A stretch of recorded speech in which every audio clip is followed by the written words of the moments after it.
Namaskar and a very good morning and welcome to a new chapter today called Tax Deducted at Source.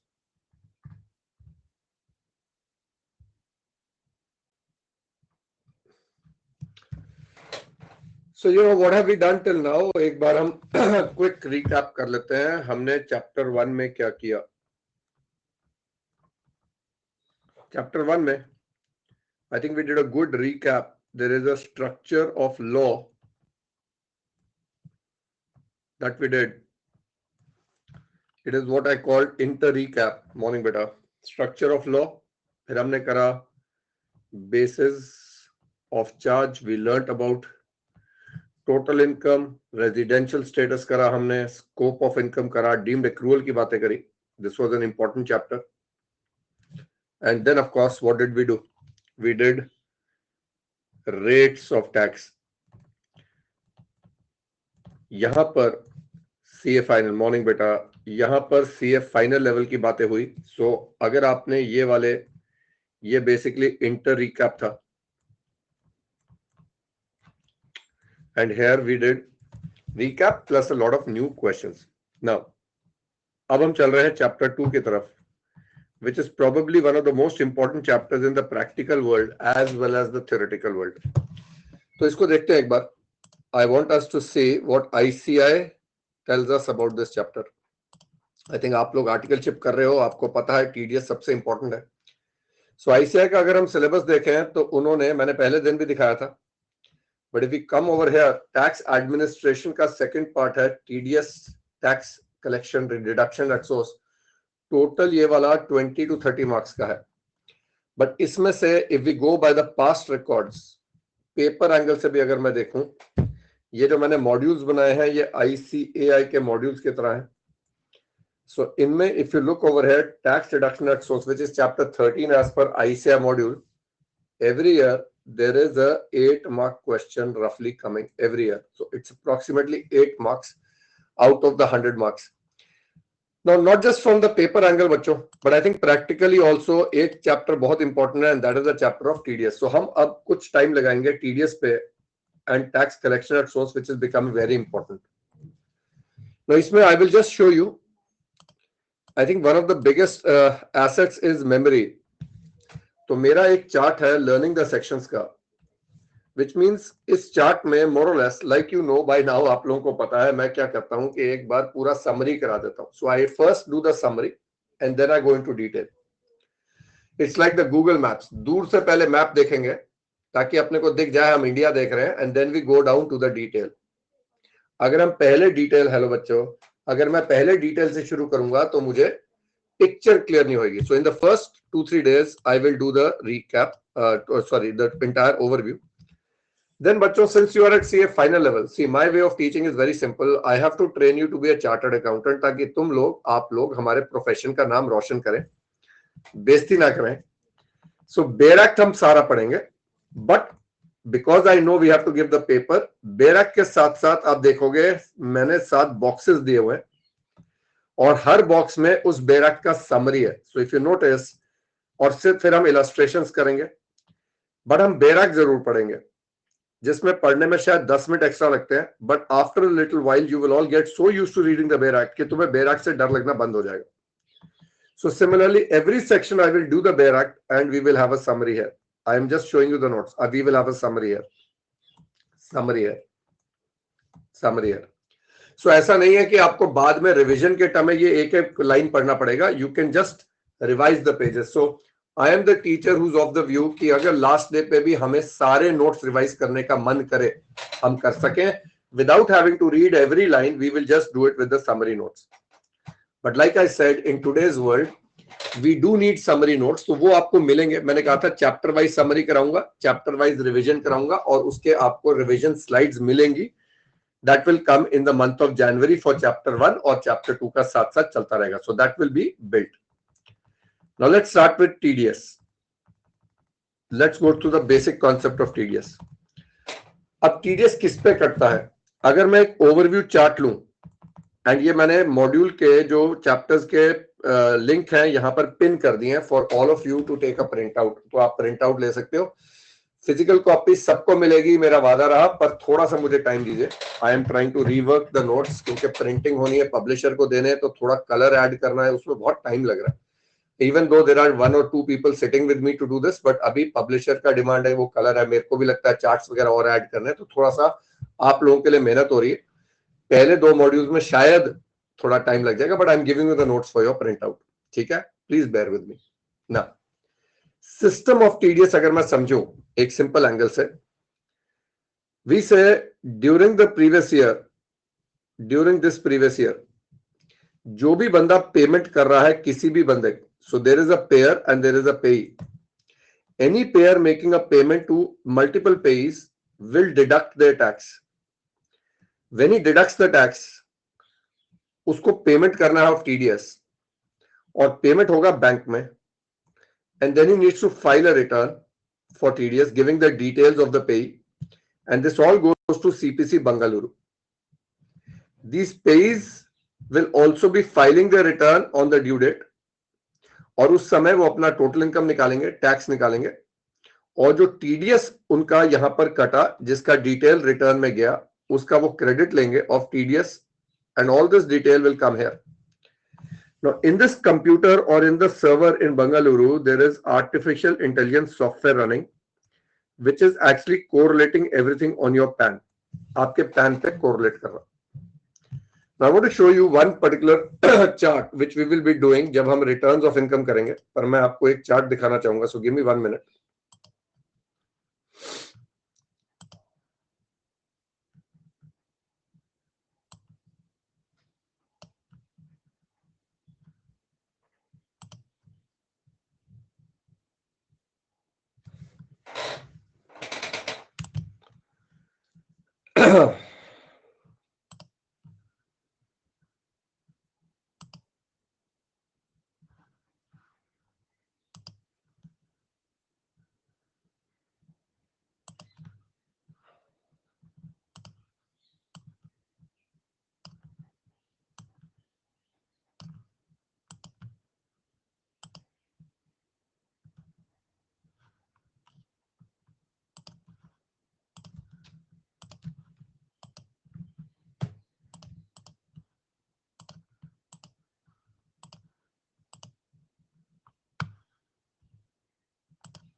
तो ये एक पूरा overview है.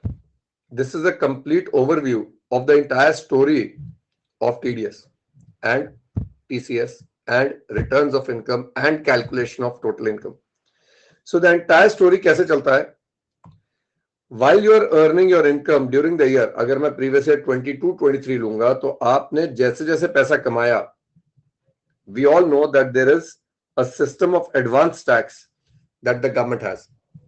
तो आपको साथ साथ अपना थोड़ा थोड़ा टैक्स एस्टिमेट करके एडवांस में देना पड़ता है.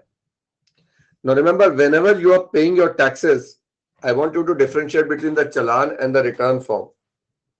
चालान में आप सिर्फ टैक्स का अमाउंट डालते हो. I am sure some of you have you all done practice. Are you all into articleship? I am sure आप लोग टीडीएस के चालान भरते होंगे और एडवांस टैक्स के चालान भरते होंगे. तो चालान में कोई डिटेल नहीं होता है. It is just the amount of tax and there is a PAN number that you are giving over there. तो आपने यहां पर जो भी पैसा डाला वो बैंक में गया, designated bank of the income tax department, आपके पैन नंबर के अगेंस्ट गया, और वहां से बैंक बंगलुरु के सर्वर्स में आपका डेटा भेज देगी. सो आपके पैन के अगेंस्ट कितना टैक्स आया. No advance tax is one way of recovering the tax, but advance tax में भी इन्वॉल्वमेंट क्या होता है कि आपकी सच्चाई का इन्वॉल्वमेंट होता है. You have to truthfully on your own estimate your tax, go and deposit the tax. So if I ask you all कि भाई अगर मेरा टोटल टैक्स 20 लाख रुपए बन रहा है, suppose my total tax comes to 20 lakh rupees, tax की बात कर रहा हूं, and I am required to pay the tax on the due date, तो बड़ा मुश्किल होता है यार. साल खत्म हो गया, पैसा भी यूज हो गया, इन्वेस्ट भी हो गया, अभी 20 लाख रुपए निकाल के to give to the government on your own, when there is this feeling inside the heart कि शायद यार इनको मेरे बारे में पता ही नहीं चलेगा, बिकॉज इंडिया में इतने लोग हैं. हर एक के बारे में कैसे पता चलेगा इनकम टैक्स वालों को कितना पैसा कमा रहे हैं? चलो थोड़ा इवेड कर लेते हैं, 20 लाख रुपया। तो गवर्नमेंट ने एक छोटा छोटा इंस्टॉलमेंट सिस्टम शुरू करा था एडवांस टैक्स में, पर अगर मैं इंस्टॉलमेंट भी लूं 20 लाख का 30% कितना, 15% कितना आता है? 3 लाख रुपए यहां देना। देन यू हैव टू पे 45% अप टिल हियर, तो और आपने देना है 6 लाख रुपए।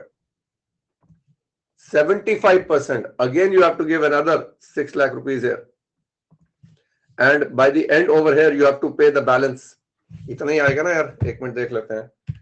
20 लाख, प्लीज करेक्ट मी। हाँ इतना ही आएगा, एक्स्ट्रा देना। Now again this involves self discipline.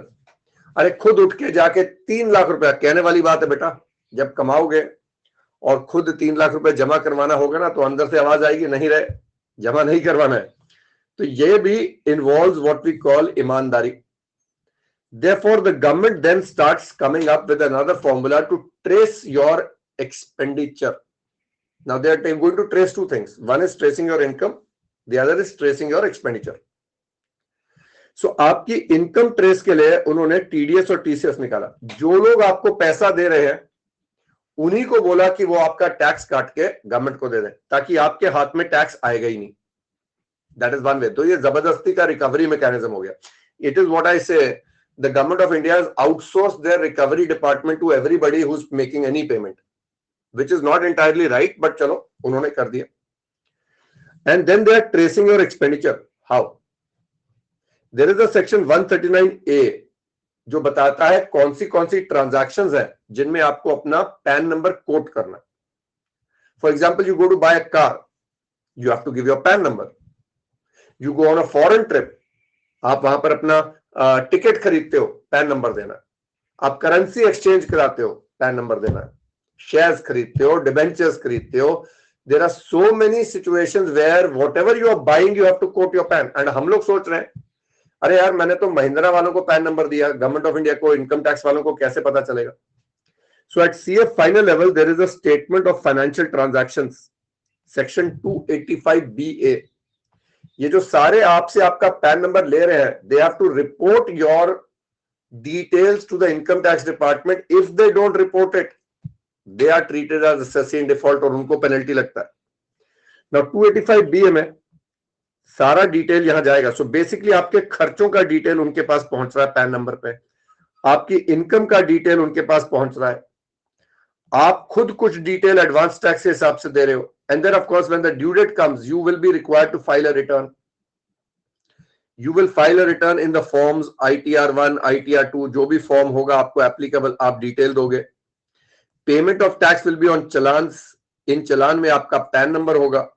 तो सारा यहां पर किस बेस पे कोरिलेट होगा? पैन नंबर पे। So everything is on PAN. And then of course we have PAN और आधार का लिंकिंग कर रही है गवर्नमेंट। अब तो हो गया, पैन और आधार को लिंक होगा। सो आप आधार कोड करो, पैन कोड करो, वो लिंक है एट द बैक। बेसिकली आपका सारा डेटा इन सर्वर्स में पहुंच रहा है, which is a very very interesting. It has happened over the last 6-7 years. And in 2014, when the BJP government came, they had invested a lot of money in AI software, data mining कहते हैं इसको। ना ये software क्या कर रहे हैं? आजकल आप देखोगे रेड्स बढ़ रही हैं, आजकल आप देखोगे स्क्रूटनीज बढ़ रही हैं। And then of course we now have the faceless system that is also working. तो वो सारी बातें करेंगे। तो इस एडमिनिस्ट्रेशन को मैंने 4 हिस्सों में बांटा। रिटर्न्स का part we will do later, filing of returns, that will come in the entire chapter of filing of returns, and then of course assessments and appeals. Quoting of expenditure, PAN number quoting and 285BA भी इसी के साथ करेंगे। Advance tax भी बाद में करेंगे, लेकिन अभी टीडीएस करना जरूरी है। So we are going to be doing TDS over here because ये हर चैप्टर में इन्वॉल्व होगा। कोई भी रिसीट की बात करूंगा, lottery received, you need to know TDS कटा नहीं कटा, because we will have to gross it up. Rent received, we will need to know whether TDS is deducted or not. So ये TDS का chapter हर chapter में cover होगा। खासकर business head में we will have to see कि अगर आपने business के खर्चों पे TDS नहीं काटा तो कई बार वो खर्चा भी डिसला होता है। So that is why I will do the TDS chapter before I start the heads of income. I hope you all understand that. Now beta, what has the government now come up to? They say we will auto generate your returns. एक तो auto generated form 26AS आ जाता है। 26AS में demat account के भी share trading भी आ रहा है आपका सारा, आपकी परचेजेस आ रही हैं, आपके TDS आ रहा है। So then comes the government's most ambitious plan, pre filled returns. वो कहते हैं आप लोग हमें अपने बारे में क्या बताएंगे, हम बताते हैं आपको। हम कहते हैं ये रहा आपका रिटर्न, ये है आपकी इनकम, अब आप बताइए इसमें से कुछ और है या नहीं है। अभी तक पूरी तरह इंप्लीमेंट नहीं हुआ, but form 26AS has started generating a lot of income, lot of information, not just income information but also a lot of other information. Am I right guys?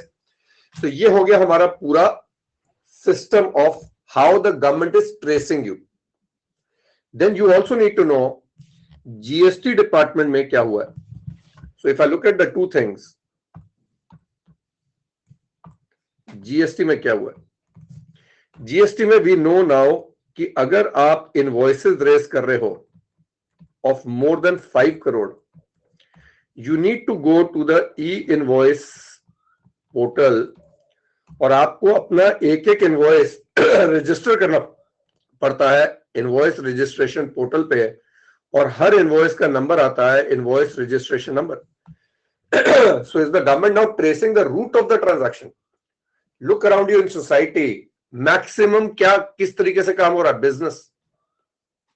And GST में business में सब कुछ आता है, rent भी आता है, interest भी आता है, सेल ऑफ गुड्स भी आता है, सेल ऑफ सर्विस भी आता है, सेल ऑफ एसेट्स भी आता है. In fact every way you can earn income is covered by GST. हाँ, टैक्सेबल पर्सन होना जरूरी है to be able to charge it, but the transactions are covered. ये 500 करोड़ से शुरू हुआ था जब ई इनवॉइस आया था. धीरे धीरे 6 मंथ्स में 100 crore, 20 crore, 10 crore, we are down to 5 crore. And I have a feeling when the new budget comes or the new government comes, maybe in a year, this will go down to 1 crore. Now imagine everybody in India, जिसका भी turnover GST में 1 करोड़ से ऊपर है, वो ई invoice कर रहा है. And then any movement of any truck in India is by e-way bill. सब ट्रेसेबल हो गया in the GST servers.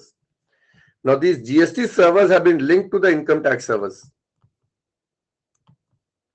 यानी CBIC and CBDT signed an agreement 2 years back for sharing the data, which means you अभी पहले जमाने में क्या होता था, जीएसटी में अलग सेल दिखा रहे हैं, इनकम टैक्स में अलग सेल दिखा रहे हैं, कि आज की डेट में वो पकड़े जाएंगे. So the digital world is tracing you, so we have to be very careful.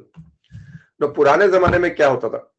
If I go to the old times, local assessing officer होता था, लोकल असेसी होता था, और assessing officer used to go around the city.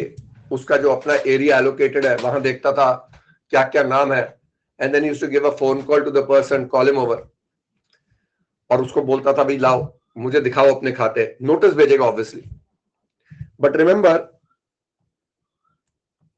Whenever anybody is checking accounts, कोई ना कोई गलती थोड़ा बहुत तो निकल जाता है. So I'm talking about long time back. Local assessing officers और लोकल असेसी के बीच में एक नेक्सस बन गया था. असेसी डिपार्टमेंट जाता था, गलती निकलती थी, असेसिंग ऑफिसर उसको बोलता था भाई मैं तेरी मदद करूंगा, तो वहां पर एक सेटलमेंट हो जाती थी. पता चला कि असेसी का टैक्स लायबिलिटी 10 लाख बन रहा है, लेकिन असेसिंग ऑफिसर ने 1.5 लाख में सेटल कर दिया अपने लिए, गवर्नमेंट को मिला कुछ भी नहीं, और असेसिंग ऑफिसर अमीर होता गया. And I'm not saying everybody did this, but this was happening. So the nexus, the friendship between the assessing officer and the assessee started, which gave rise to one kind of CA or any other person, lawyers थे जो क्या करते थे, इसको settle करवाने का काम करते थे without any intricate knowledge of the Income Tax Act. Then slowly what happened was CBDT said scrutiny के cases assessing officer local decide नहीं करेगा. So there came a system जहां पर CBDT, and I will discuss this system in detail again when we do returns, dates के साथ करेंगे, कैसे आया, faceless assessment कैसे आई, बट एक ओवरव्यू बता रहा हूं. CBDT ने एक सिस्टम बनाया कि स्क्रूटनी में केसेस लेना, चेकिंग में केसेस लेना, we can not leave it to the AO, वरना वो तो तंग करेगा. तो एक सेंट्रलाइज सिस्टम बना wherein there were certain criteria और it was kind of a rule wheel, भाई जिसका नाम आ गया उसके केस को स्क्रूटनी में लेंगे ही लेंगे, अदरवाइज नहीं लेंगे। तो इससे क्या हुआ कि अगर असेसी की किस्मत खराब है तो उसका केस स्क्रूटनी में आ गया, और अगर उसका केस स्क्रूटनी में आ गया, बात तो फिर वही है ना, he had to go to the local AO, and local AO पे जाके फिर से वही बात शुरू हो जाएगी। अब एओ बोलेगा कि भाई सुन, अब ये ना सीबीडीटी की नजर में आ गया तो मुझे उनको जवाब देना है, पहले नहीं देना होता था, अब यार 2.5 लाख लगेंगे, पहले 10 लगता था। तो the fees for settlement went up, his fees went up, government still was not getting enough revenue. So what did the government do now? अब सब कुछ centralized कर दिया है। What have they come up with? They have come up with NFAC, National Faceless Assessment Center. और आपके जितने departments of income tax है, let me take 2 examples. Let's say this is Jaipur. Let's say this is Chandigarh. Let's say this is Mumbai, and let's say this is Chennai. Now departments को divide कर दिया into different teams. So they have 4 teams for each of these departments. Technically, theoretically speaking, ये 4 teams बना दी गई है. Now there is an assessment unit, there is a verification unit, there is a technical unit, and there is a review unit. यानी इन सब की teams में कार्य अलग अलग कर दिए। एक असेसमेंट का काम है, एक वेरिफिकेशन ऑफ डेटा का काम है, एक टेक्निकल एनालिसिस का काम है, और एक रिव्यू का काम है। Now as an assessee, if I'm going to be filing a return, it now goes through NFAC, and every document that comes from any AO has a specific document identification number. मतलब सब कुछ transparency पे करने का कोशिश चल रहा है। Of course, the world is resisting right now. ऐसा नहीं है कि चार्टर्ड अकाउंटेंट्स रेजिस्ट नहीं कर रहे हैं, अभी तक लूप होल्स ढूंढ रहे हैं, पर इतना बड़ा चेंज लाने के लिए टाइम लगता है। अभी तो 2-3 साल ही हुए हैं चेंज आए हुए। आई am sure in the next 2-3 years ये स्ट्रीमलाइन हो जाएगा। तुम लोगों को पता होगा, ऑफिस में आप लोग जा रहे हो, कई बार सीएस क्या करते हैं, किसी ना किसी तरीके से कोई ना कोई लूप होल ढूंढ के अपने लोकल एओ तो केस ले आते हैं। अभी है ना, ऐसा हो रहा है ना, तो वो अभी हो रहा है, बाद में धीरे धीरे नहीं होगा, ये पूरा सिस्टम समझेंगे।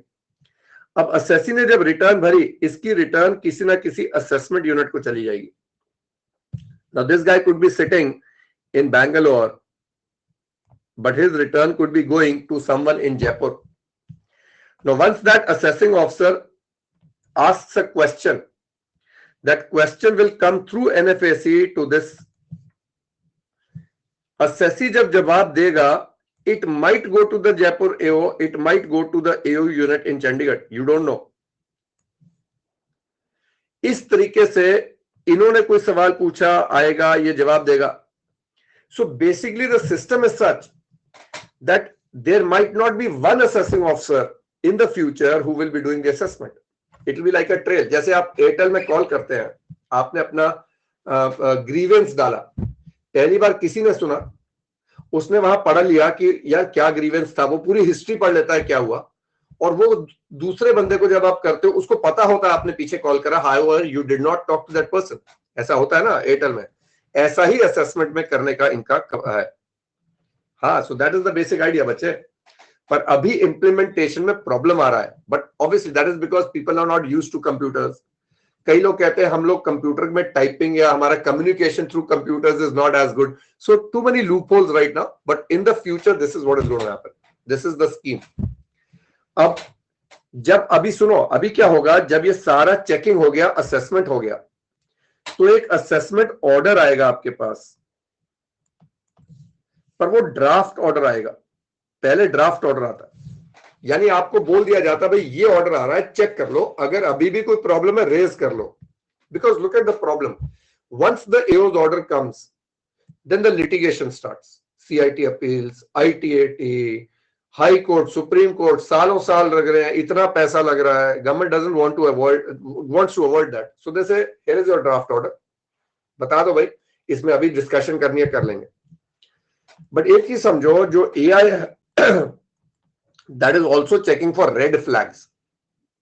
क्या रेड फ्लैग है? मेरे को यहां तक पता है कुछ चार्टर्ड अकाउंटेंट्स ने टेक्निकल एक्सपर्ट बंदे बिठा दिए, कंप्यूटर वाले। Remember, when everything is happening through the computer, there is somebody who understands the computers and can hack it. तो उसको पता चल जाएगा कि ये जो लेटर आई वो कौन से एओ से आई। यहां तक केस मिलेगा कि उन्होंने एओ को चेन्नई में ट्रेस करा, वहां जाके मिल के आके सेटलमेंट करा रहे हैं। अब आर्टिफिशियल इंटेलिजेंस देखेगा कि भाई डिमांड निकली थी सपोज 20 लाख की, पर सेटल होने के बाद सिर्फ 2 लाख की हो गई, इधर रेड अलर्ट आ जाएगा, इनको लगेगा कुछ गड़बड़ है।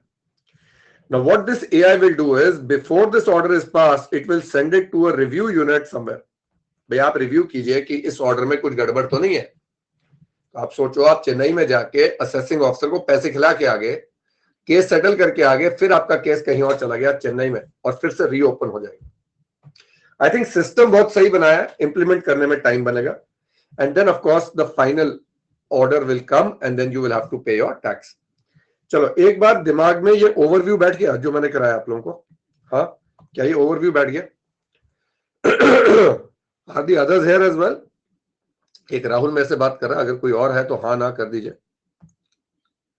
चलिए ना, टीडीएस पे आते हैं। सो एक बार बताओ मेरे को, इस टीडीएस प्रीपेड टैक्स, इस TDS TCS prepaid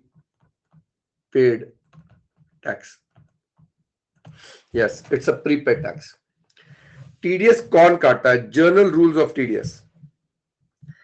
On what is TDS deductible? Is TDS deductible on the pay's income or the payer's income? Let's take Unacademy. Let's take Unacademy. Now, Unacademy is making their own sales. They're making their own sales and they have their own income. Now, Unacademy has to pay their own advance tax. And then of course return के समय उनको अपना भी self assessment tax देना पड़ेगा। Unacademy will have their own PAN number, and on that PAN number they will be paying their advance tax and self assessment. But let's say Unacademy is making a lot of payments. They have a lot of employees. इनके agents हैं, इनके faculty हैं, है ना? शायद इन्होंने कई buildings rent पे ली हैं, इन्होंने एजेंट्स को कमीशन दिया है ना? और क्या क्या पेमेंट्स कर रहे हो सकते हैं? हो सकता है इन्होंने वर्क्स कॉन्ट्रैक्ट दिया, कोई रिपेयर का कॉन्ट्रैक्ट दिया, कोई कंस्ट्रक्शन का कॉन्ट्रैक्ट दिया। So there are so many different expenditures they are incurring. Now the government wants to ensure कि एक बंदे को पकड़ के इन सबका टैक्स मिल जाए। That is the concept of TDS, right? You catch hold of one person who's making a payment to so many people and you catch their tax. But when Unacademy is making a payment, चलिए बात करते हैं faculty की। एक faculty है इनके पास, 80 है उसका नाम, टैक्स पढ़ाता है, तो इसको अगर पेमेंट कर रहे हैं, let's say in the month of April, let's take the month of April. Let's say in the month of April the payment is 10 lakh rupees. इतनी है नहीं, पर चलिए let us take an example, example अच्छा लेते हैं। Now 80 की ये जो रिसीट है, 80 की प्रोफेशनल रिसीट है। द क्वेश्चन इज 10 लाख रुपया 80 की रिसीट है, इनकम नहीं है, it is not as income. Now this is April 23, Unacademy is going to deduct tax. Now, as per section 194J, हमें पता है 10% पे टैक्स डिडक्ट होता है, तो चलिए 1 लाख कर लेते हैं। So how much will 80 receive? 80 will receive 9 lakhs. But 1 lakh is what we call deemed receipt. So TDS को deemed receipt में डाल दिया गया and receivable amount business head में लेंगे 10 लाख रुपए। Similarly, in the month of May, June, etc. Now, if I look at the month of April, when Unacademy will pay their TDS, आप सबने TDS का पेमेंट करा हुआ है, मुझे बताओ क्या TDS का एक ही चलान भरते हैं या सेक्शन वाइज चलान जाता है?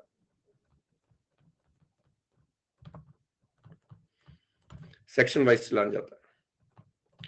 यानी what Unacademy will do is, अगर 192 में उन्होंने एम्प्लॉइज का टीडीएस काटा, there might be 100 employees, 200 employees, जितना भी टैक्स है एक चलान में कंसोलिडेटेड फिगर में जाएगा, राइट? अगर अच्छा लिखा 94J होता है ना, 94H होगा, ऐसे आपको जितने भी सेक्शन है, वर्क्स कॉन्ट्रैक्ट में 94C होगा, 1 खा जाते हैं ये लोग, तो ये एक कंसोलिडेटेड फिगर जाएंगे। यानी अनअकैडमी ने जितने भी फैकल्टीज का पेमेंट करा, चाहे वो मैं हूं, चाहे वो नीट, एनईटी, IIT, जेई के टीचर्स हों, चाहे वो क्या कहते हैं अंकित ओबरॉय सर हो यहाँ पर अनअकैडमी में, सीए के कोई भी हो, सबका एक ही कंसोलिडेटेड फिगर जाएगा। Which means when Unacademy is depositing this tax, sorry, I will keep going forward and back. When Unacademy is depositing their tax over here, मैंने लिखा है consolidated amount on its stand. Now we can note over there section wise जाएगा, section wise, not pay wise, not pay wise. और ये कब तक deposit होता है? Can someone tell me by when will the deposit? April का will go by the 7th of May, 7th of May तक जमा होगा। सिमिलरली मे का 7th of June। बट मार्च का कब तक जमा होता है बेटा? मार्च के मंथ का कोई टीडीएस है तो कब तक अलाउड है? 30th of April तक अलाउड है। It's allowed up till 30th of April। Now they will also have to file return of TDS या स्टेटमेंट ऑफ टीडीएस बोलो। रिटर्न एंड स्टेटमेंट कब जाती है? जनरली क्वार्टरली जाती है, क्वार्टरली जाती है। अब क्या ये क्वार्टरली स्टेटमेंट जब 194J की भरेंगे, अब वहां पर डिटेल में बताएंगे कि 80 का मेरा पैन नंबर जाएगा साथ, कौन से सेक्शन में कितनी टोटल वैल्यू है, उसका कितना टोटल टीडीएस कटा, कौन से चलान नंबर में कौन सी डेट को डिपॉजिट हुआ, ये सारा डिटेल अंकित सर का सारा डिटेल जाएगा। Which basically means कि यहां पर while they file the TDS returns, details per pay PAN number with the payers का, payer का क्या होगा बेटा? TAN number। क्योंकि remember इनके सर्वर्स में बहुत डेटा आ रहा होगा, इनकम टैक्स सर्वर्स में, so they need to differentiate कौन जमा करवा रहा है एंड किसका टैक्स जमा करवा रहे हैं, ताकि the software can easily pick up the data and give you your form 26AS. I hope this system is absolutely clear to you. Clear है? तो अब हम इसी को आगे पढ़ रहे हैं। सो क्या जो टैक्स जमा करवाया है, सॉरी जो टीडीएस काटा है, वो किस पे काटा है? पेमेंट पे काटा है, इनकम पे नहीं कटता। So rule number 1, TDS is not on income, TDS is on payment.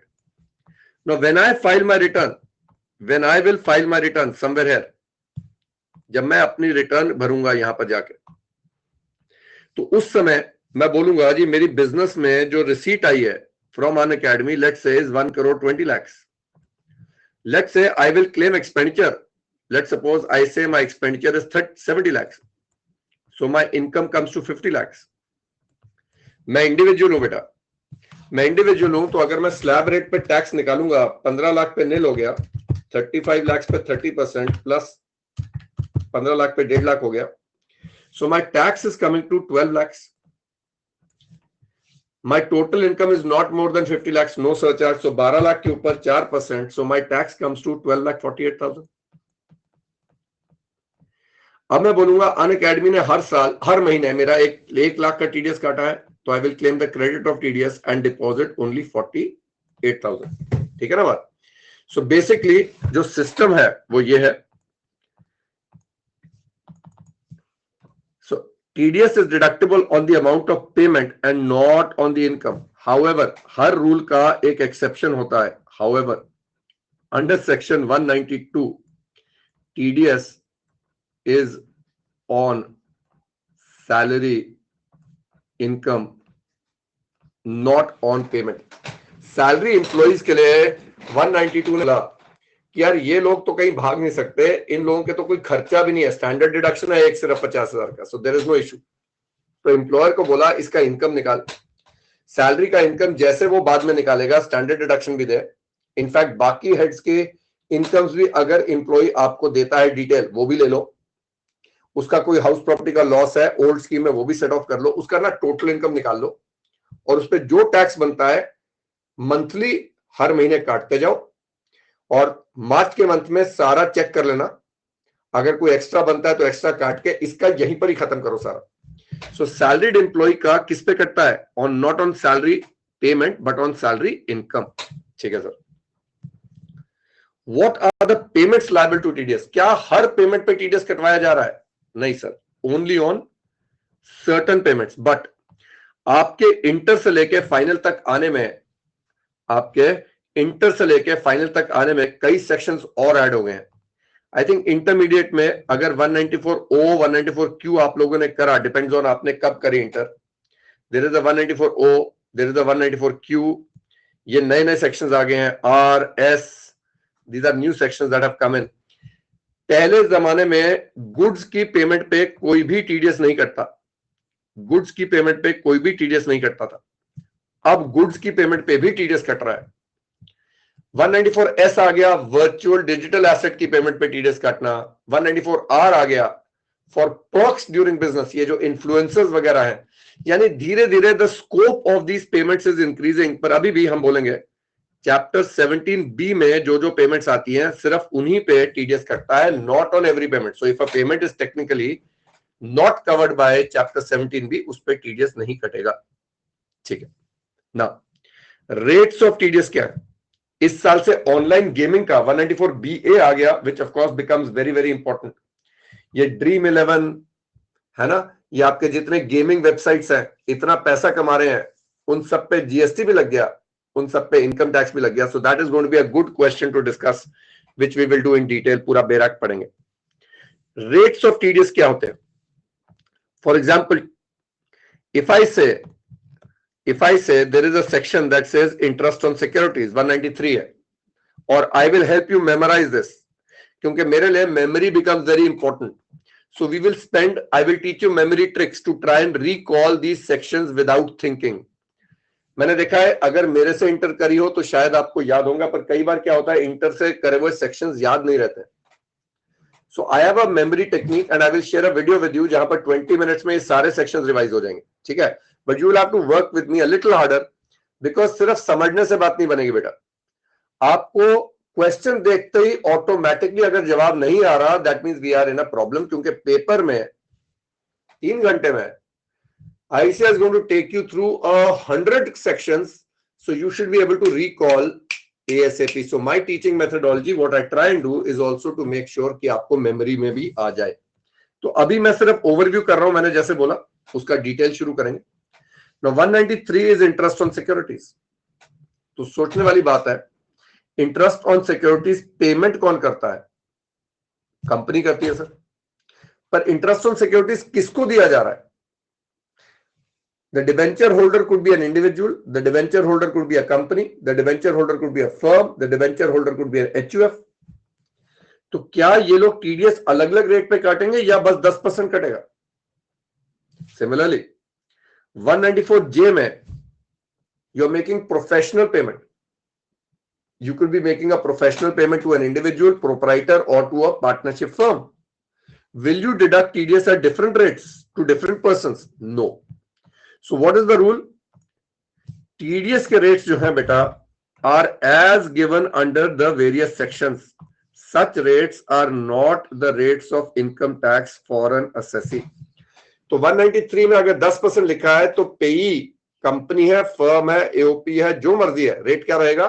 10%। Clear होगी बात? नाउ पेयर और पेई कौन कौन है? What are the liabilities of the payer and what are the liabilities of the payee? Now understand, payer, इसको दूसरी side लेते हैं। Payer is the one making payment. If I take Unacademy's case, वो अपना बिजनेस इनकम जब निकालेंगे तो यहां पर they will be claiming a deduction for rent paid, faculty fees paid, employee salary, commission to agent, है ना। अब गवर्नमेंट ऑफ इंडिया ने क्या किया है, इनकी कुछ पेमेंट्स पे इनको बोला टीडीएस काटो। अब जो पेई है उसका टैक्स अगर पेयर ने नहीं काटा, by chance if the pair has not deducted the TDS, then the payer is treated as, remember, assessee in default. Assessee in default under section 27. और assessee in default होने के नाते उसको क्या लगेगा, इंटरेस्ट लगेगा, पेनल्टी भी लग सकती है, फीस भी लग सकती है, एंड प्रोसिक्यूशन भी हो सकती है। एक बड़ा फेमस केस है सुप्रीम कोर्ट का, जहां पर पेयर ने टीडीएस एक दिन लेट जमा कराया, 1 day late, and there was an order saying कि managing director of the company को जेल डाल दीजिए 2 दिन के लिए, अपने आप सारा हिंदुस्तान सुधर जाएगा। And that is true. उन्होंने 2 दिन के लिए एमडी को जेल में डाला for making a payment 1 day late. एंड उसके बाद से आप देखो, बाकी कुछ हो ना हो, टीडीएस टाइम से जाता है सबका, because that is one of the basic veg the government is recovering the tax. तो आप समझ के चलो, टीडीएस गवर्नमेंट के लिए सबसे इंपॉर्टेंट हथियार है to recover the tax. Therefore, every chartered accountant has to be very, very, very, very, very expert in TDS. तो इसलिए मैं भी बोलता हूं, तो प्रोसिक्यूशन सबसे डेंजरस बात। आप लोगों को इंटर में किसी ने बताया नहीं कि रिटर्न लेट भरने के लिए, ड्यू डेट के बाद, do you know, just for filing the return after the due date you could be put behind bars. 276 CC है, रिटर्न्स के चैप्टर में कराऊंगा तुम्हें। रिटर्न लेट भरने के लिए भी प्रोसिक्यूशन भी है। So please understand, now you are coming into a new world. So my aim is to first expand your horizon, but मैं जितनी मर्जी कहानियां सुनाऊं, सुनो, एंजॉय करो। ये मत सोचो कि यार ये लिखा कहां है सर, इसको याद कैसे करेंगे, वो मेरा काम है। इतना फेथ, हाँ, इतना फेथ आपको मेरे पे रखना पड़ेगा। मैं कहानियां 10 सुनाऊंगा, पर उसमें से शायद करेंगे 2 अभी, 2 बाद में, 2 बाद में करेंगे सारा कुछ। There is a system to what I do, it is not random. Okay, तो आप लोग ये समझना शुरू करो, पेनल्टी, प्रोसिक्यूशन, फीस, सारा कुछ लगेगा। पर चलो, इंटरेस्ट जो लगता है इज 1% पर मंथ, चलो 12% हो गया। पेनल्टी जो लगती है हम देखेंगे 200 रुपया पर डे का है, ज्यादा भी नहीं है। Penalty and fees is about 200 per day, and the penalty is about 10,000 rupees. Prosecution चलो मैंने बोला तो है कि एक में करा, पर बहुत रेयरली यूज होता है, इतनी जल्दी भी नहीं यूज होता है। ऐसा नहीं है कि रोज उठा के प्रोसिक्यूशन कर दें। तो अब is it possible that pair और पेई मिलकर एक नेक्सस बना ले, जहां पेई बोले कि भाई आपने मुझे 5 करोड़ रुपया देना है, अगर आप इस पे 10% काटोगे, सो 5 करोड़ पे 10% becomes 50 lakh rupees. Now the pay is not liking it, because उसके पास अगर 5 करोड़ आएगा या 4.5 करोड़ आएगा, 50 लाख का फर्क है यार। इसका कैश इनफ्लो खत्म हो रहा है, इसका कैश इनफ्लो गड़बड़ हो रहा है। So he might tell the employer या he might tell the payer कि सुनिए, अगर कल को इंटरेस्ट लगा मैं दूंगा, अगर कल को पेनल्टी लगी मैं दूंगा, अगर कल को फीस लगी मैं दूंगा, प्रोसिक्यूशन का रिस्क ले लेते हैं, जैसे ही नोटिस आएगा भर देंगे, प्रोसिक्यूशन नहीं होगा। उससे क्या फर्क पड़ेगा? He might be able to invest this 50 lakhs either in business or in the share market or anywhere and earn a higher income from that. So लोग कोशिश करते हैं कि गवर्नमेंट को पैसा ना जाए, हमारे पास आ जाए किसी तरीके से। तो उन्होंने ऐड करा 40A,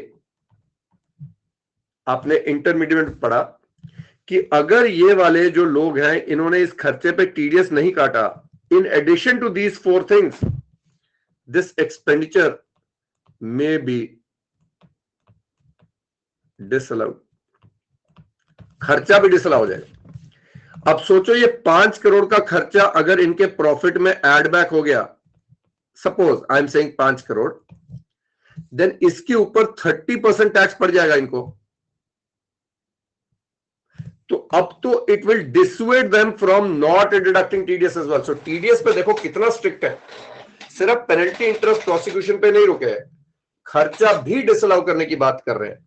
we will need to ensure that ये सारे पॉइंट्स हमें क्लियर हो। तो मैंने यहां पर एक समरी लिस्ट जैसे बनाई, आओ जरा पढ़ें क्या क्या हो गया। देखो, certain pairs, those making payments covered by chapter 17b and specified as liable to deduct TDS in respective sections are required to deduct। अच्छा, एक और बात आपने जो पढ़ी होगी, सुना होगा कि इंडिविजुअल और एचयूएफ को टीडीएस नहीं काटना होता है। why do they not have to do that? So we learned pair में individuals and HUFs are at times not liable to deduct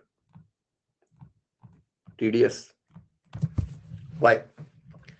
For example, अगर एक इंडिविजुअल एक आर्किटेक्ट को पेमेंट कर रहा है अपना घर डिजाइनिंग के लिए और पेमेंट जारी है 5 लाख रुपया, क्या इस पे इस इंडिविजुअल से टीडीएस कटाएं? ये सैलरीड एम्प्लॉय है यार, सैलरी कमा रहा है। Now remember, if he is a salaried employee, and I want you to start picturing the bigger picture here. You have to understand not just कि इस सेक्शन में इतना टीडीएस है, you have to understand why. वो क्यों मेरे लिए ज्यादा इंपॉर्टेंट है बेटा। एक बात पहले 3-4 दिन में दिमाग खुल गया, उसके बाद वो sections will become just a routine. So we are trying to understand salaried employee. इसके पास कोई employees खुद के नहीं है, ना ये कोई ऑफिस चला रहा है। अब इसको हम बोले कि तू इस आर्किटेक्ट का टीडीएस कार्ड जमा करा, उसके बाद इस आर्किटेक्ट की रिटर्न भर। Will that put a lot of burden on this individual? Yes.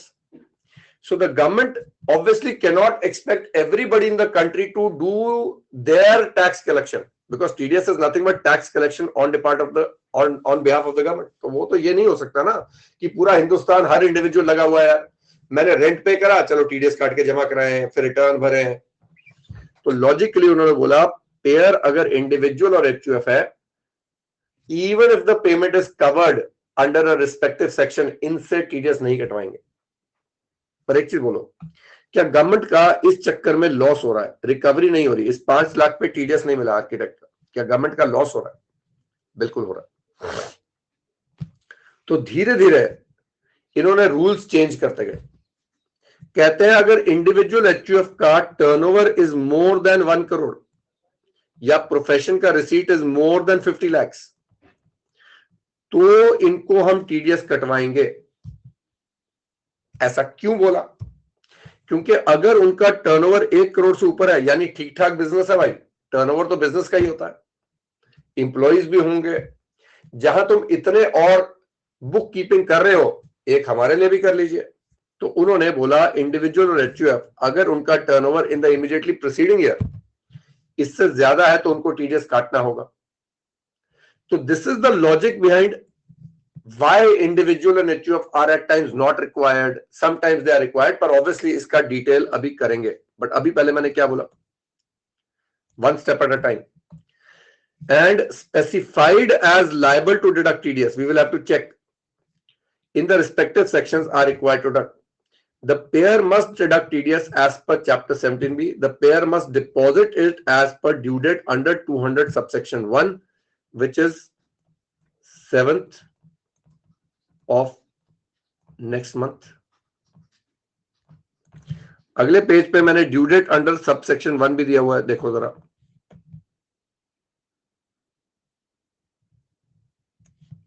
अगले पे होगा।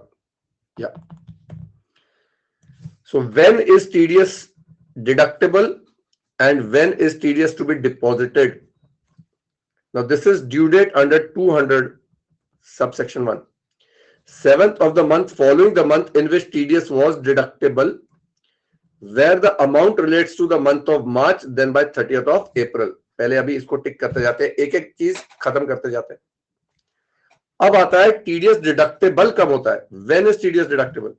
चलिए, हमने सबने पढ़ा TDS is deductible at the time of credit to the account of the recipient और at the time of payment, whichever is earlier.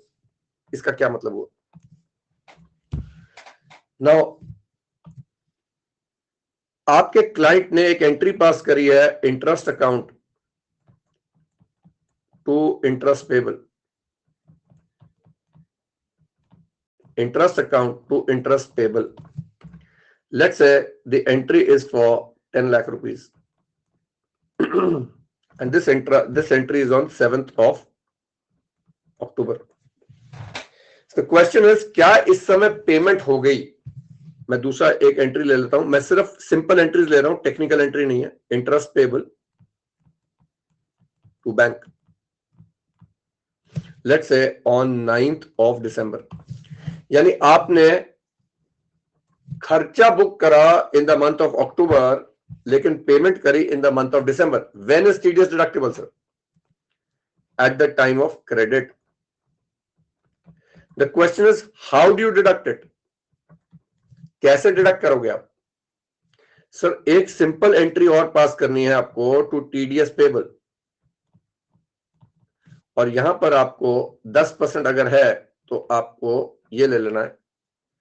आपने interest payable to bank जब पार्टी को दिया तो आपने उनको 9 लाख रुपए दिया, पर आपको एक और करना है 7th of November को, which is the due date under 200 subsection 1 TDS payable to bank which is 1 lakh rupees. Clear होगी बात? अगर मैंने पेमेंट एडवांस में कर दी होती तो क्या एडवांस के समय टीडीएस कटता? बिल्कुल. सो टीडीएस एडवांस के समय भी कट सकता है, क्रेडिट के समय भी कट सकता है. How do you deduct TDS? By passing an entry. ठीक बात? क्लियर है बात? But in case of salary, look at this, salary में TDS is only deductible when salary is paid. Due basis पे सैलरी पे टीडीएस नहीं कटता है. So TDS is deductible only when salary is paid. Why? Now this is a very interesting question. If you want, I can elaborate. अगर हम salary को देखें, employ के एंगल से देखते हैं, देखो, and you will see how law is tilted in the favor of employer. Now imagine salary employee के लिए is taxable either when due or received, whichever is earlier. So let us take the case of Kingfisher. Kingfisher का एक employ था जिसकी monthly salary 3 lakh rupees थी, which means during the year 23-24, चलो मैं ले लेता हूं, पुराना केस है, बट 36 लाख का सैलरी ड्यू हो गया पर रिसीव कुछ भी नहीं हुआ. क्या इस एम्प्लॉय के हाथ में सैलरी टैक्सेबल हो जाएगा? क्या इस एम्प्लॉय के हाथ में सैलरी टैक्सेबल हो जाएगा? बिल्कुल हो जाएगा सर.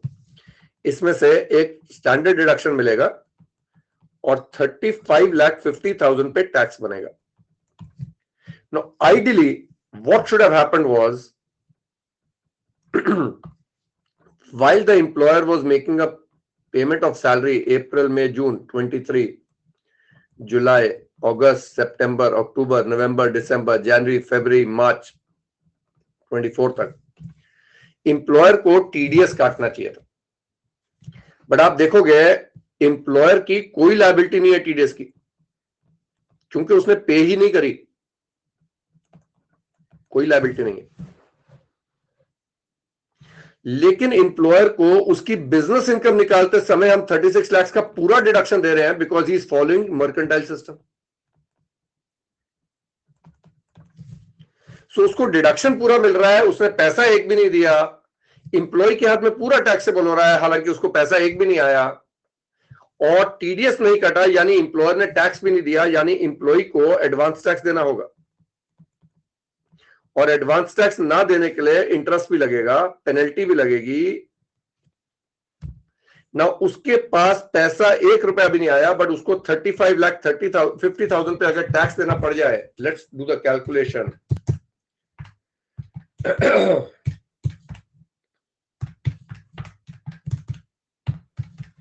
That's almost 7,95,600 का टैक्स. क्या ये कैश आउटफ्लो होगा बेटा? Right. So is the law very lopsided in favor of the employer? Yes. इसका लॉजिक क्या है? लॉजिक ये है कि बंदा कहता है कि अगर एम्प्लॉयर ने तेरे को 2 महीने भी तनख्वाह नहीं दी तो ऑब्वियसली तू नौकरी छोड़ जाएगा, ऑब्वियसली तू नौकरी ज्वाइन नहीं करेगा. बट यार एक्सेप्शनल केसेस आए कुछ, किंगफिशर का आया, सहारा का आया, जेट एयरवेज का आया, जहां पर आप 10-10 साल से अगर आप किंगफिशर के साथ काम कर रहे थे and for 10 years they were paying salary regularly. In 1 year if the company is going through a difficult phase, अरे यार as a good employee I will support the company, मैं बोलूंगा ठीक है यार आ जाएगा पैसा. पर आप सोचो कई ऐसे भी लोग थे जिनको 2 साल तक पैसा नहीं आया, यानी 2-2 साल तक पैसा नहीं आया, वो अपनी पुरानी सेविंग से घर चला रहे थे और बाद में इनकम टैक्स वालों ने नोटिस दे दिया 15 लाख रुपए का टैक्स दीजिए. Now imagine what is going through that particular person's mind. There was a case where one of the pilot's wife committed suicide क्योंकि उससे ये हैंडल नहीं करा गया. बहुत पुराना केस है, किंगफिशर के टाइम का था. So is this law actually not catering for an exceptional situation? Yes, in my view, अगर सहारा, किंगफिशर या जेट एयरवेज जैसे 2-3 केस और हो गए तो एक लॉ में एक्सेप्शन आना जरूरी होगा, बट अभी नहीं है. सो आप लोगों के सामने मैंने बताया एम्प्लॉयर को टीडीएस भी नहीं काटना जब तक पेमेंट नहीं हुआ, खर्चा पूरा मिल रहा है, एम्प्लॉय को रुपया भी नहीं मिला, उसके हाथ में भी अभी भी टैक्सेबल है. Have you understood this? So does law always lead to logical outcomes? No, law does not always lead to logical outcomes. चलिए let's go further. अब टीडीएस जो जमा करवाना है वो कहां जमा करवाएंगे? अनअकैडमी का head office is in Bangalore. Unacademy के ब्रांच ऑफिसेस कई सिटीज में है, अलग अलग दुकानों में है. अब सपोज करो अनअकैडमी ने चंडीगढ़ में एक बिल्डिंग रेंट पे ली है और वो रेंट दे रहे हैं, ब्रांच है उनका, सेपरेट कंपनी नहीं है. So who is liable to deduct TDS? Obviously Unacademy is liable to deduct TDS. तो क्या चंडीगढ़ की पेमेंट का टीडीएस चंडीगढ़ में जमा होगा, बैंगलोर की पेमेंट का टीडीएस बैंगलोर में जमा होगा, या Unacademy at the national level can deposit TDS only in Bangalore for all the payment through out the country?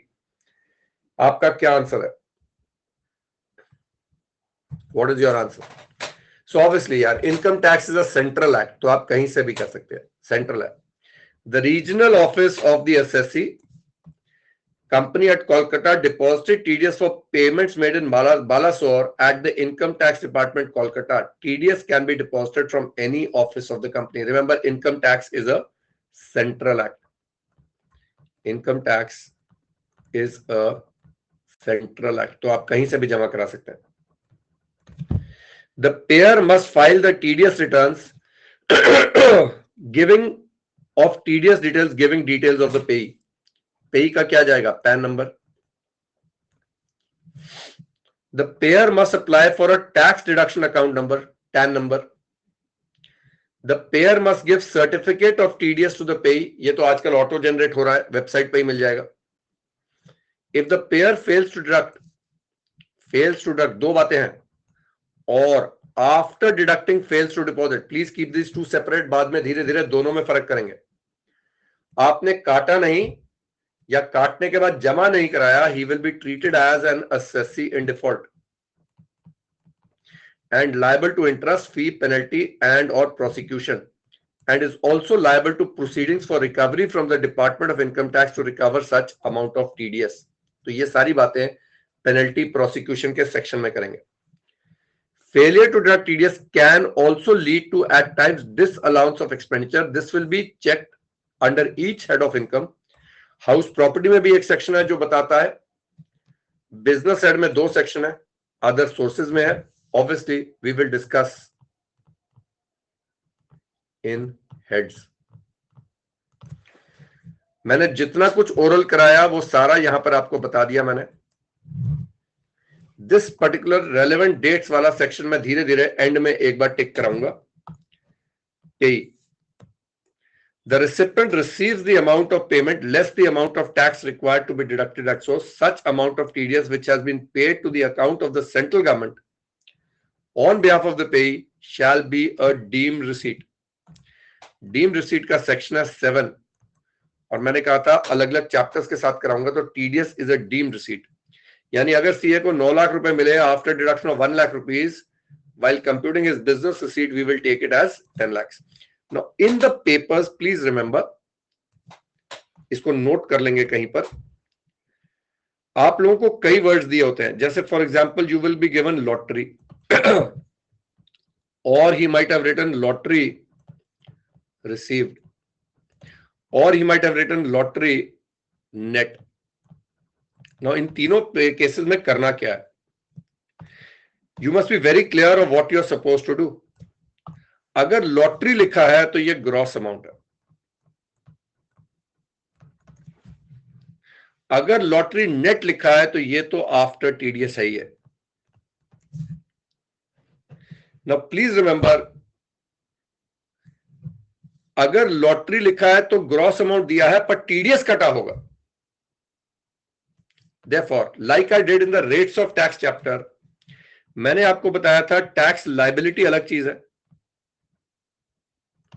And tax payable अलग चीज है. So please make sure you are remembering all of this. Tax liability में से जब हम TDS, TCS, advance tax या मेरा कोई भी सेल्फ असेसमेंट टैक्स मैंने पे कर दिया है, माइनस करूंगा तो टैक्स पेबल आएगा. सो अगर question is asking you for tax payable, please remember, अगर लॉटरी का फिगर दिया ग्रॉस अमाउंट है पर उस पर टीडीएस तो कटा होगा ना, तो आपको यहां से लेस करना है, अदरवाइज आपका आंसर गलत आएगा. You will have to deduct TDS. So you have to be very careful with TDS chapter. I hope this is okay. Now lottery net में क्या करना है? अब जैसे आईसीआई ने 3-4 बार सवाल दिया, I think you will remember, lottery का पेमेंट अगर 10,000 से ऊपर होता है तो टीडीएस कटता है. ठीक है. पेपर में क्वेश्चन दे दिया लॉटरी 4,000, साथ लिख दिया नेट. अब बच्चा कंफ्यूज है कि इस पे टीडीएस तो कटना ही नहीं है, पर उसने नेट लिख दिया. Now you will assume that TDS काट लिया even if not liable. Even if not liable, you will always gross it up. Sorry, इसको आप हमेशा gross up करोगे. पर अगर the word received is written, then you will check if TDS was deductible. अगर deductible था तो gross up करेंगे, अगर नहीं था तो उसको gross मान लेंगे. ठीक है. आप लोगों को तीनों वर्ड समझ में आ गए. सिमिलरली फॉर रेंट, यहां रेंट लिखा है, रेंट रिसीव्ड लिखा है, रेंट नेट लिखा है. इंटरेस्ट, इंटरेस्ट रिसीव्ड लिखा है, इंटरेस्ट नेट लिखा है. ठीक है. So if the figure given is lottery receive 4,000, I will not gross it up क्योंकि इस पे लाइबल नहीं था. पर अगर 4,000 नेट लिखा है तो मैं ग्रॉस अप करूंगा. ठीक है जी. यस. अगर लॉटरी रिसीव में 14,000 लिखा होता तो मुझे पता है टीडीएस कटा होगा, तो अब मैं ग्रॉस अप करूंगा. अगर 14,000 नहीं 4,000 लिखा होता तो मुझे पता है नहीं होगा, तो मैं ग्रॉस अप नहीं करूंगा. तो I would want you to note these things down. इस चैप्टर के प्रिंट आउट ले लेना, पर आप लोगों को ये चीजें नोट डाउन करनी चाहिए. So I will give you 2 minutes to note it down. चाहे आप रजिस्टर एक टैक्स का अब से अलग रजिस्टर लगाओ. I want 1 separate register for tax जिसमें सिर्फ टैक्स के क्वेश्चन होंगे. Now just for our understanding, मेरा जो आपके पास आता है, it will come like notes and workbook. यानी इसी के बीच में सॉल्यूशंस की जगह छोटी होगी, इसी के बीच में नोटिंग्स की जगह छोटी होगी. आपको सेपरेट नोट्स बनाने की जरूरत नहीं है, पर अगर आप चाहते हो तो you can always make. But that is why I call this notes and workbook. इसी के अंदर समरी चार्ट्स भी साथ साथ है, इसी के अंदर पेज वाइज समरी है, so that this becomes a complete comprehensive where you don't have to go and look out for अलग अलग जगहों पे क्या है. पर मैंने बोला एक साथ प्रैक्टिस मैनुअल आएगा जिसमें पीवाईक्यूज एंड आरटीवीज आएंगे. उनको सॉल्व करने के लिए अपने को रजिस्टर चाहिए, तो वो रजिस्टर सिर्फ टैक्स का होना चाहिए. वो लगा लो, इसको नोट कर लो. I am giving you 1 minute.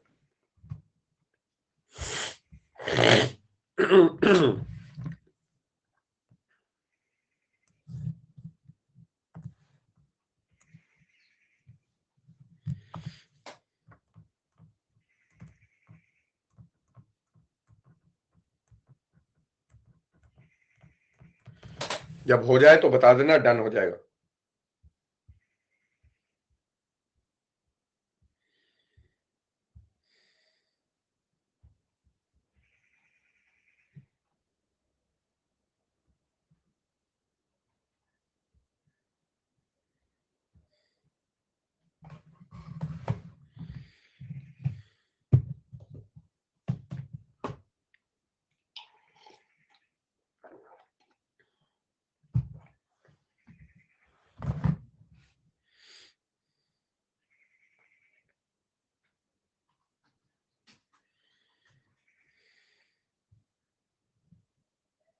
चलो नाउ, सो यहां तक हो गया हमारा.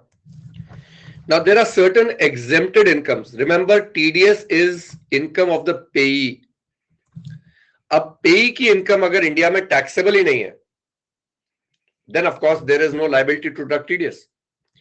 So सबसे पहला रूल मेरा होता है कि अगर पेमेंट नॉन रेजिडेंट को आप कर रहे हो, so where payment is made, I hope अगले पेज पे एक second, let me just check, बाद में लिखा होगा. यहां पर एक चीज नोट करेंगे. So if payment is made to a non-resident, बच्चों रिमेंबर, नॉन रेजिडेंट के हाथ में अगर इंडिया में असेसेबल ही नहीं है तो आपकी लाइबिलिटी टू डिडक्ट टीडीएस नहीं है. सो नॉन रेजिडेंट के लिए first we must always check section 5 and 9 and only if assessable, अगर इंडिया में टैक्सेबल है, देन टीडीएस चेक करेंगे.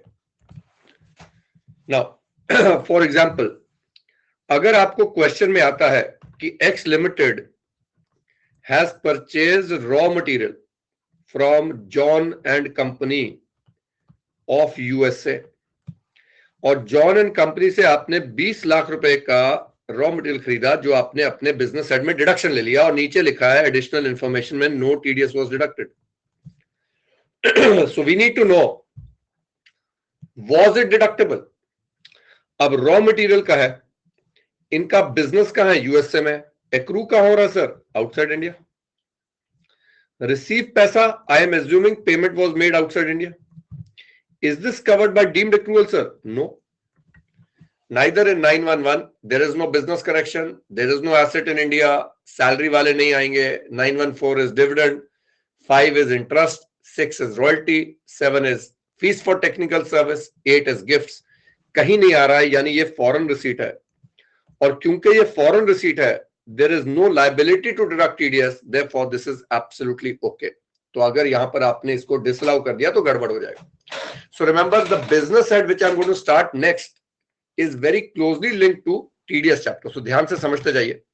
ये बात क्लियर हो गया सबको? देन बेटा, if interest, if any payment is made notwithstanding anything contained in the foregoing provisions of this chapter, no deduction for tax shall be made by any person for any sum payable to the government of India. Now government of India में government departments आ जाते हैं, railways आ जाता है, ministry जितनी है, government colleges हो गए, government schools हो गए, etcetera. Government, not government company, not government statutory corporation, सिर्फ government, directly by the government. तो ये मैंने बेसिक्स के चैप्टर में क्लियर करा था, गवर्नमेंट और गवर्नमेंट एंटिटी में क्या फर्क है. Then comes RBI. Now remember, RBI is a statutory corporation. Now, as per income tax, statutory corporations are treated as companies. तो आरबीआई की इनकम तो टेक्निकली टैक्सेबल होगी, और पूरे इनकम टैक्स में कहीं पर आरबीआई की इनकम को एग्जेम्प्ट नहीं करा गया.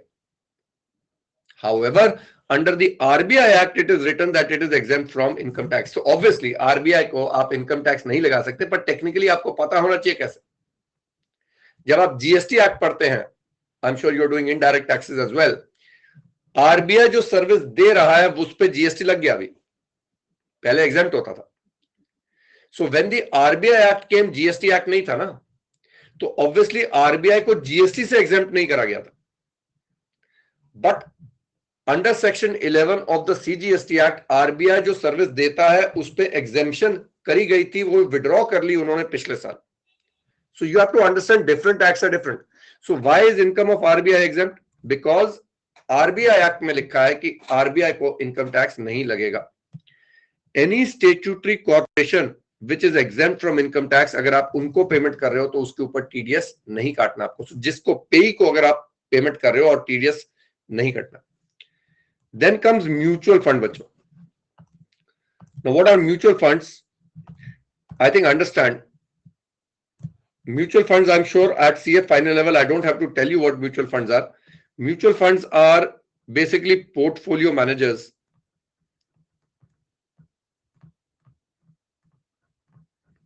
जो सेबी अप्रूव्ड होते हैं,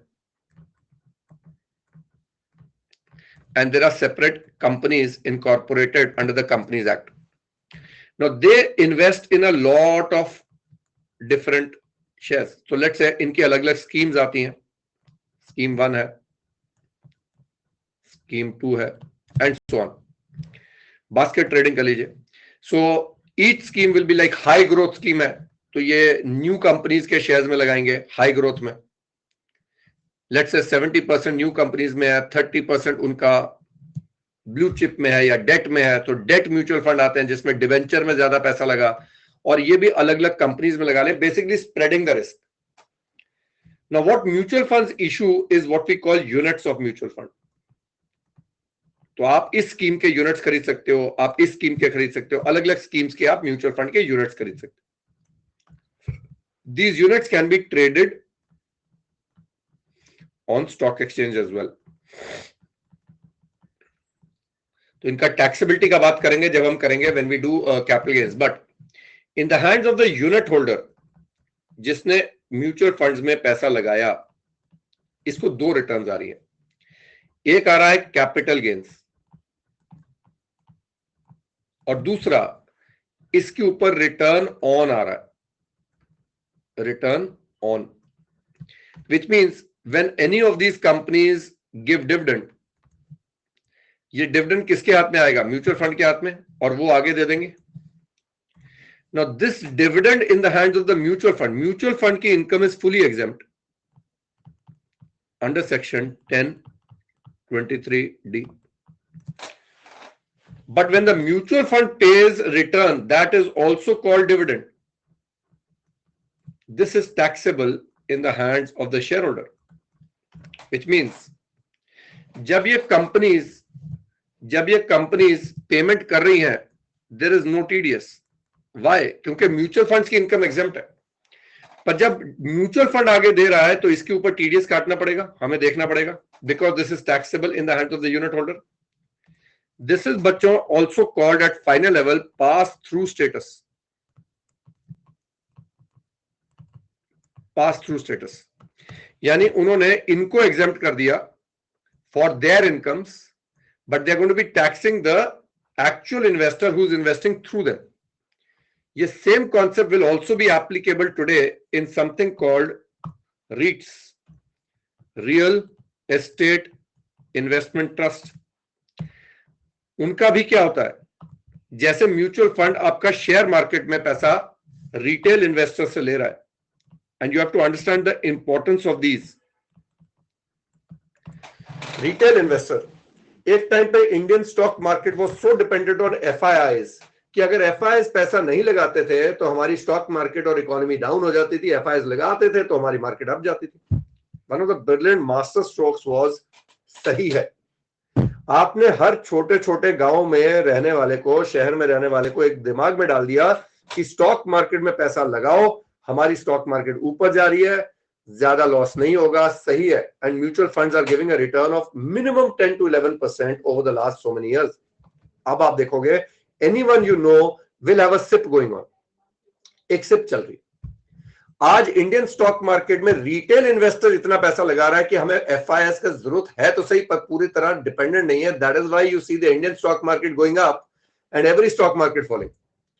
सो we are now self reliant in that sphere as well. हम 150 करोड़ लोग हैं यार. आई मीन कहने वाली बात है, इसका पावर आप इमेजिन करो. We are a self reliant country. We don't need outsiders. We consume, we make, we do everything ourselves.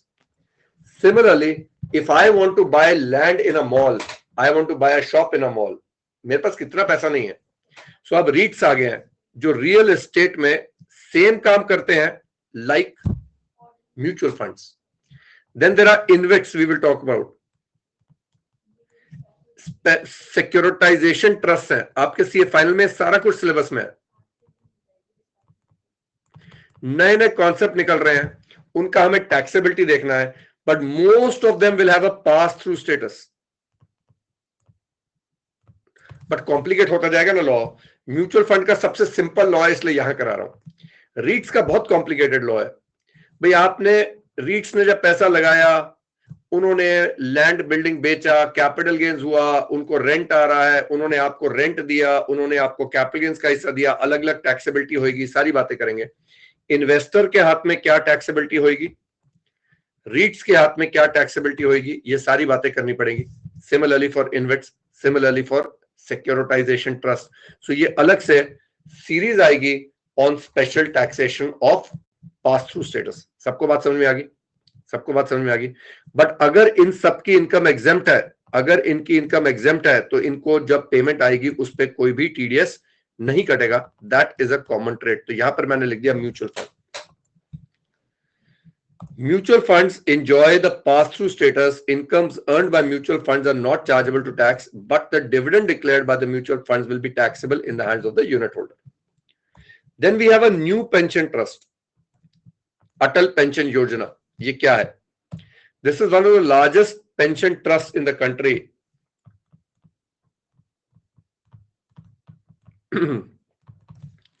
अब इसमें आप लोग अपना पेंशन क्रिएट कर सकते हो। अगर आप एम्प्लॉय हो तो आपने पढ़ा होगा एम्प्लॉयर भी कंट्रीब्यूट करता है, एम्प्लॉय भी कंट्रीब्यूट करता है, पर सेल्फ एम्प्लॉयड लोग भी कंट्रीब्यूट कर सकते हैं। और जो आप कंट्रीब्यूशन करते हो उसके ऊपर 80 सीसीडी का डिडक्शन मिलता है। अंडर ओल्ड स्कीम सारा मिलता है, अंडर न्यू स्कीम सिर्फ 80 सीसीडी 2 का मिलता है। जो सारी बातें कराऊंगा अभी सिर्फ सुनते जाओ, ये अभी हम नहीं कर रहे। और एम्प्लॉय के एंगल में सैलरी हेड में भी देखना पड़ेगा क्या होगा, तो ये पूरा ट्रीटमेंट करेंगे। सैलरी में थोड़ा सा ओवरव्यू जरूर कराऊंगा, but what we are trying to understand is कि जब इन पेंशन फंड के पास पैसा आता है, ये आगे इन्वेस्ट करते हैं and they earn interest, they earn dividend. जब इनको पेमेंट आ रही है, no TDS. Why? Because income of the pension fund is exempt. Again, pass through. पर जब इस पेंशन फंड से पेंशन जाएगी, that pension will become taxable in the hands of the payee. Clear होगी? पेंशन जो जाएगी वो टैक्सेबल हो जाएगी। तो यही बातें लिखी हैं। Let us see what we've written.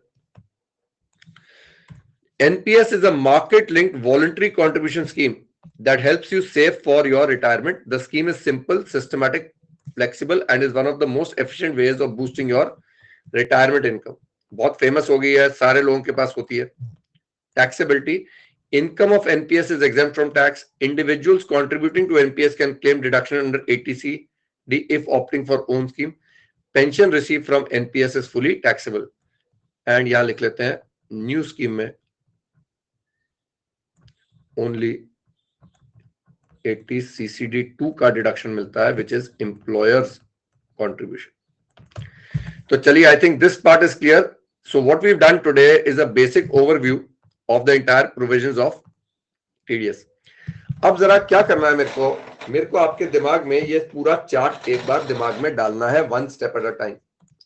If you notice, I try and use what we call memory techniques. And memory technique में अगर आप देखोगे, मैंने यहां पर कलर्स यूज करे हैं। अच्छा, you are aware Rahul, colours use करें। Our brain generally understands 3 basic colours, RGB, red, green, blue. And if you can see, I am using green, almost red, and there will be blue somewhere, that will be there. पहले मुझे आपके दिमाग में ये sequence बनाना है। If this chart you can write without thinking, then TDS का chapter हमारा 70% तो वहीं खत्म हो जाता है। बाकी हमें सिर्फ बैराक पढ़ के डिटेल्स पढ़ना है। ठीक बात होगी? So I'm going to divide this into 3 parts. First we remember the sections and the payments. पहले हम ये वाली बातें याद करेंगे। I know बेटा, that's okay. मेरे सारे स्टूडेंट्स सैडली ऑनलाइन रिकॉर्डेड सुन रहे हैं। there are about 20-25, बट वो सारे रिकॉर्डेड सुन रहे हैं। लाइव का आई थिंक टाइम का इशू है, maybe, I know, let's see, maybe if January time allows, if there is a different time we can choose, but चलो, recording is also okay, that is absolutely okay. CA final में you will have to have that flexibility, but it is nice to meet some of you at times. Now फिर हम करेंगे pair कौन कौन होगा, फिर हम करेंगे पेई कौन कौन होगा, मिनिमम पेमेंट कितना है, and rate. But before I start I want you to develop a sequence of thought. मेरे साथ बच्चों सुनो, एक सीक्वेंस ऑफ थॉट ना सबसे इंपॉर्टेंट होता है। अब ठीक है, तुम सही फाइनल में हो, मेरे लिए बच्चे ही रहोगे। एक वो जो मैंने टोटल इनकम का चार्ट कराया था ना, स्टेप 1, स्टेप 2, स्टेप 3, 4, 5, 6, 7, उसका ना प्रिंट आउट लेके प्लीज सामने दीवार पे लगा लो, और हर चैप्टर का सीक्वेंस ऑफ थॉट का आप चाहे एक प्रिंट आउट ले लिया करो। No, this is the sequence of thought. मेरे को पता करना है इस पेमेंट पे टीडीएस कटेगा नहीं कटेगा, मेरा दिमाग कैसे चल रहा है। सबसे पहले मैं चेक करूंगा रेजिडेंशियल स्टेटस पेई का क्या है, जिसको पेमेंट कर रहा हूं वो रेजिडेंट है या नॉन रेजिडेंट है। ऐसा क्यों है सर? क्योंकि ये जितने सेक्शन आपको दिख रहे हैं रेजिडेंट चल रहा है सारा, नॉन रेजिडेंट के तो है ही कुछ छोटे मोटे section. So before you start checking कि टीडीएस कटना है नहीं कटना है, पेमेंट हो रही है, मेरे को चेक करना है सेक्शन क्या है। सो step number 1 is check the residential status of the payee, then check whether the payment is subject to TDS and find the section। सबसे पहले मुझे सेक्शन ढूंढना है। then we check if individual और HUF है payer, तो individual और HUF के जो लिंक जो रूल्स हैं वो चेक करेंगे। वो सारे रूल्स मैंने यहां पर लिखे हुए हैं, पर I will try and put them in your heads ताकि इनको पढ़ने की जरूरत भी ना पड़े। Then check if the amount is more than the limit, and last में check the rate and compute the amount. So these are 5 steps we need to master, and once we do that, ये chapter काफी हद तक खत्म हो जाएगा। चलिए सबसे पहले क्या करते हैं, let's look at sections। 192 में कौन सा पेमेंट आ रहा है? Salary. Then I want you to divide your brain into 193, 194, 194A। 193 is interest on securities यानी डिबेंचर्स पे, बॉन्ड्स पे। 194 is dividend. 194 is interest other than interest on securities. यहां तो सारा कुछ आ गया, अदर देन इंटरेस्ट, लोन का इंटरेस्ट आ गया, एफडी का इंटरेस्ट आ गया, सारे इंटरेस्ट आ गए। तो 192 लाइक आई सेड 192, 193, 194, 194A। मैं एक काम कर रहा हूं, मैं एक यूट्यूब वीडियो यहां पर शेयर कर रहा हूं, एंड चलो उसको कंपल्सरी मान लो, एक बार उसको कंपल्सरी सुन के आइएगा कल। 20 मिनट से ज्यादा टाइम नहीं है तुम्हारे लिए, so that becomes a little easier and faster for us to absorb.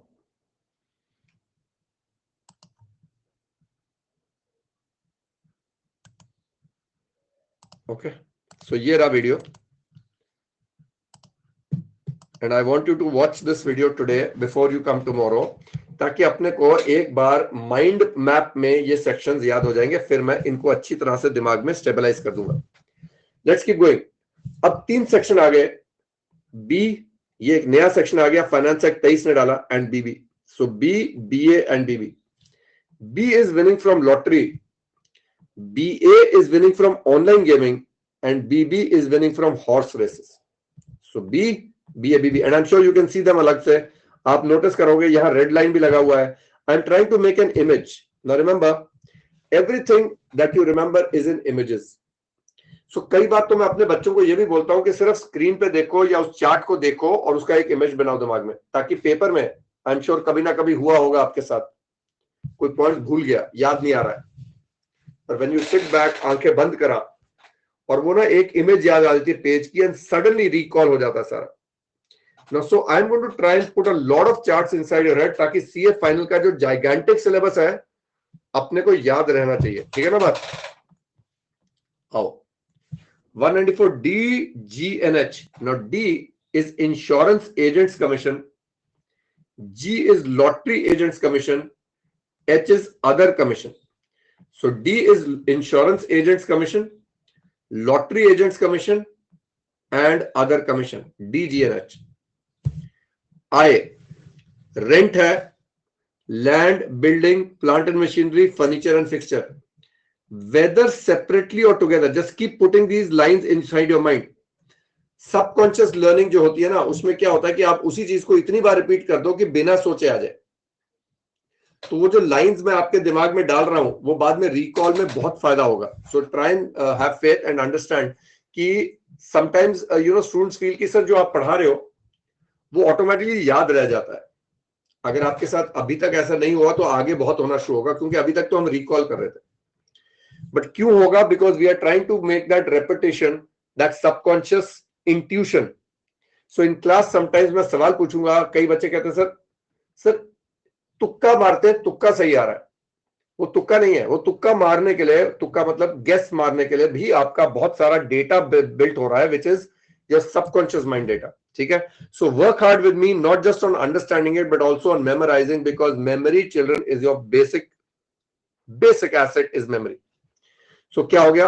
Rent for land, building, plant and machinery, furniture and fixture, whether separately और टुगेदर. आईबी भी है, rent for land and building. Sometimes I में नहीं कटेगा तो आई B में आएगा, देखेंगे कल. जे में आता है professional fees, fees for technical service, royalty, non compete fees and directors fees. तो ये सारी बातें आ गई कहां पर? जे में. क्या क्या हो गया? Professional fees, technical fees, royalty, non compete fees and directors fees. तो 5 हो गए. I, B and J. Then we come to IA and LA. IA is transfer of land and building other than agricultural land.